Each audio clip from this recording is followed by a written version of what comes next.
और कह रहा कि वो आप आए नहीं चौकी में, और वो मैंने कहा जी क्या देना था, क्या क्या बात थी वो ये बताओ। कि वो 10-10 में तो हमारी बात हो ही रखी है। इंचार्ज साहब ने आपको बता ही दिया था कि 10-10 में बात हो रखी है, मतलब 10-10 हजार रुपए में, 10-10 हजार रुपए में एक रात की बात हो रखी है खनन। बात वो हो ना, वो ठीक नहीं है ना, एक तरफ बात हो जाए क्लियर। ठीक है, ठीक क्योंकि दस दस दस दस बात हो ही रखी ना तुम्हारी, और क्या फिर? क्या दस दस दस बात हो ही रखी ना तुम्हारी, और क्या फिर? क्या उत्तराखंड में अवैध खनन पर लगाम लगाने के सरकारी दावों के बीच रुड़की से एक चौंकाने वाला मामला सामने आया। झबरेड़ा थाना क्षेत्र में पुलिस की एक बड़ी लापरवाही ने न सिर्फ शिकायतकर्ता की पहचान उजागर कर दी, बल्कि खनन माफिया और पुलिस के बीच संभावित सांठगांठ पर भी गंभीर सवाल खड़े कर दिए हैं। आपको बता दें कि पूरा मामला रुड़की के झबरेड़ा थाना क्षेत्र के लाठर देवा शेख गांव का है। गांव निवासी नदीम ने देर रात गांव में मिट्टी से भरे डंपरों के अवैध संचालन की शिकायत सीएम हेल्पलाइन पर दर्ज कराई थी।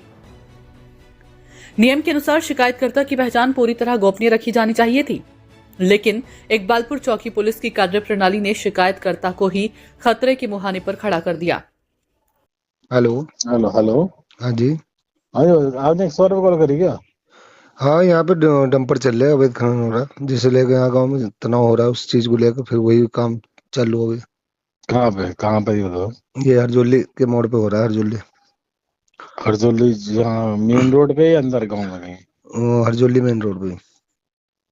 हरदोली मेन रोड पे, हरजोली का जो जहाँ गेट है। हरजोली का जो चौराहा है। चौराहा तो हरे चौराहा का मुझे पता नहीं। हरदोली का मेन गेट है, जहाँ बोर्ड लगा हुआ है उसका, मेन रोड पे लाठर, जहाँ इकबालपुर से हम आएंगे ना, तो नहीं नगला नहीं नगला नहीं नहीं, कूड़ा के उधर से नहीं, अकबरपुर से आओगे ना तो जो लाठर देगा, जो तिराया पड़ता है ना हरजोली का, अकबरपुर से उधर से। आएंगे तो हाँ, वो जो तिराया है मदरसे से पहले। अकबरपुर जोजा से, जी, अकबरपुर जोजा की तरफ से ही आ रहे। जो उधर से हाँ। जी। चलो ठीक है, वहाँ आ रहा हूँ, देखता ठीक हूँ। ठीक। हेलो। हाँ हाँ, कब बंद करा दे, बंद कर, ठीक है वरना बंद करा देगा हम, ठीक है ना?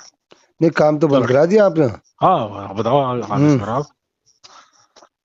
मिला स्टार्ट। मिला कोई मौके पर?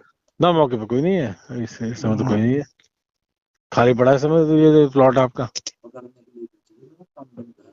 फिर काम बंद कराने के लिए थोड़ी कंप्लेंट की थी, मैंने तो आपको पकड़ने के लिए भेजे थे। पकड़ने तो चलो मौके कोई मिला नहीं, मैं तो मुख्यमंत्री पोर्टल पर कर रखी है, आगे चले ठीक तो फिर है, मैं। ठीक मेरे भाई, ठीक है, चला है तो बता देना। ठीक है। बताया जा रहा है कि शिकायत दर्ज होने के बाद पुलिस की ओर से नदीम के पास फोन आया। हैरानी की बात तो ये रही कि फोन करने वाले पुलिसकर्मी ने नदीम को ही खनन कारोबारी समझ लिया। बातचीत के दौरान सिपाही ने कहा कि अभी गाड़ी रोक दी, 1 से 1.5 घंटे बाद चलाना।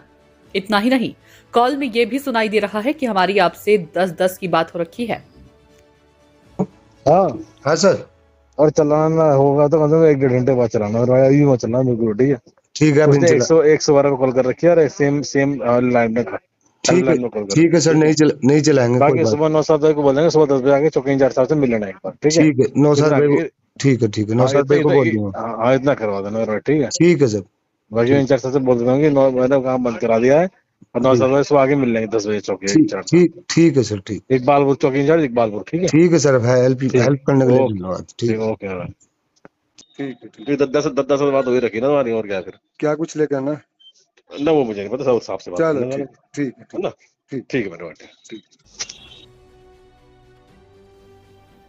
इस बातचीत में यह आशंका गहरा गई है कि अवैध खनन के मामलों में पुलिस और खनन कारोबारियों के बीच किसी तरह की सेटिंग चल रही थी। मामला यही नहीं रुका। अगले दिन सुबह पुलिस ने फिर नदीम को फोन कर अन्य खनन कारोबारियों के नाम पूछे। जब नदीम ने अनीस गौड़ का नाम लिया तो सिपाही ने कहा कि उसका फोन तो मेरे पास आ ही रहा था।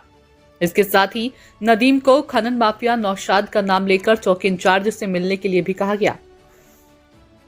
हेलो। हाँ जी भाई साहब, क्या हाल है? बहुत बढ़िया जी। कहाँ हो? मैं रुड़की था जी। रुड़की? जी।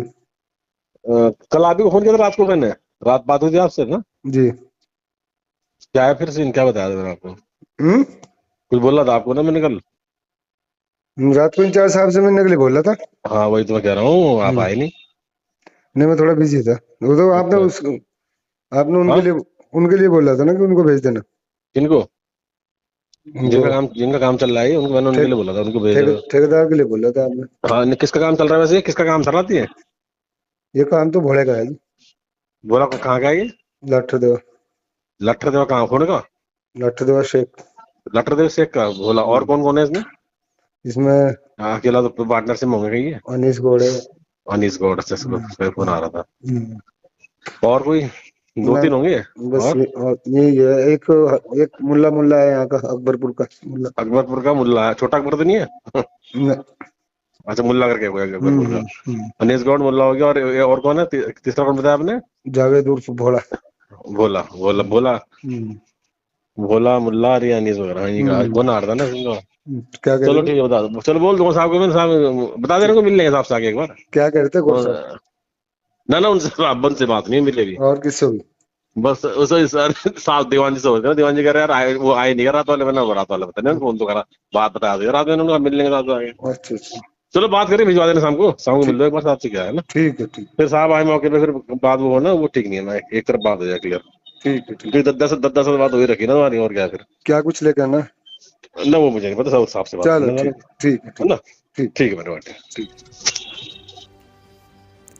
नदीम का कहना है कि उसने अवैध खनन रोकने के लिए सीएम हेल्पलाइन पर शिकायत की थी, लेकिन पुलिस ने उसका नाम और नंबर सार्वजनिक कर दिया।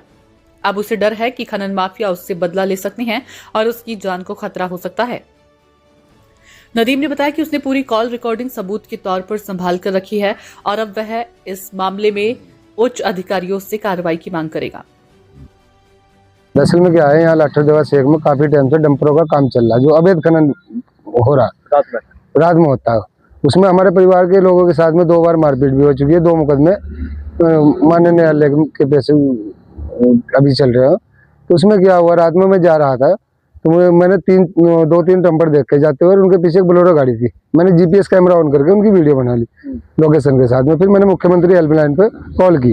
कॉल करने पर उन्होंने कहा कि आपको तुरंत सहायता चाहिए, तो हम आपकी कॉल को 112 पे ट्रांसफर करते हैं। तो उन्होंने 112 पे ट्रांसफर की। ट्रांसफर करने के बाद में मुझे चौकी इकबालपुर से फोन आता है किसी का। उसने मुझे कहा कि कहाँ पे खनन हो रहा है। मैंने बताया कि इधर हरजौली की तरफ खनन हो रहा है। तो उसके बाद में उन्होंने क्या काम किया कि ठीक है, हम चेतक लेके आ रहे हैं। 5 मिनट बाद फोन आया कि हमने खनन बंद करा दिया। मैंने उन्हें बोला भाई, खनन बंद कराने के लिए फोन किया थोड़े किया था, खनन पकड़वाने के लिए फोन किया था, तुमने बंद कैसे करा दिया? तो उन्होंने ऐसे उधर से फोन काट दिया। फिर 12 मिनट के बाद में पता नहीं क्या समझ के उन्होंने मुझे फोन किया। उन्होंने ये समझ के फोन किया कि खनन माफिया को फोन लगाना था। उन्हें जानकारी देनी थी कि भाई अभी खनन मत करना। उन्होंने मेरे पास में कॉल करके बोला भाई अभी खनन मत करना। उसने 112 पे कॉल कर रखी और मुख्यमंत्री हेल्पलाइन पे भी कॉल कर रखी। तो अभी 1-1.5 घंटा खनन मत करना और सुबह चौकी इंचार्ज साहब से मिल लेना, ये बोल के उन्होंने फोन काट दिया। मैंने कहा ठीक है मिल लूंगा। मैं भी उसी अंदाज में बात की, खनन माफिया बन गई। आज फिर मेरे पास में कॉल आई उसी पुलिस वाले की। आज फिर मेरे पास में कॉल आई और कह रहा कि वो आप आए नहीं चौकी में। और वो मैंने कहा जी क्या देना था, क्या बात थी वो ये बताओ। कि वो 10-10 में तो हमारी बात हो ही रखी है। इंचार्ज साहब ने आपको बता ही दिया था कि 10-10 में बात हो रखी है। मतलब 10-10 हजार रुपए में 10-10 हजार रुपए में एक रात की बात हो रखी है। खनन पुलिस जो है वो रक्षक नहीं, यहाँ पे भक्षक बनी हुई है। मतलब जितने भी यहाँ पे गुंडे और खनन माफिया हो, उनकी मित्रता इनके साथ में हो।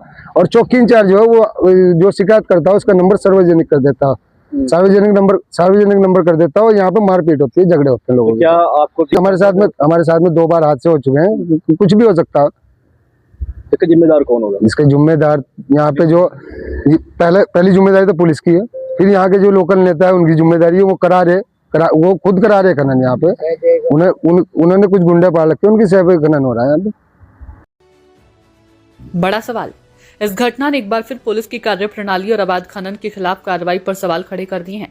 यदि सूचना देने वालों की पहचान ही सुरक्षित नहीं रहेगी तो क्या भविष्य में कोई आम नागरिक अवैध गतिविधियों की शिकायत करने की हिम्मत जुटा पाएगा?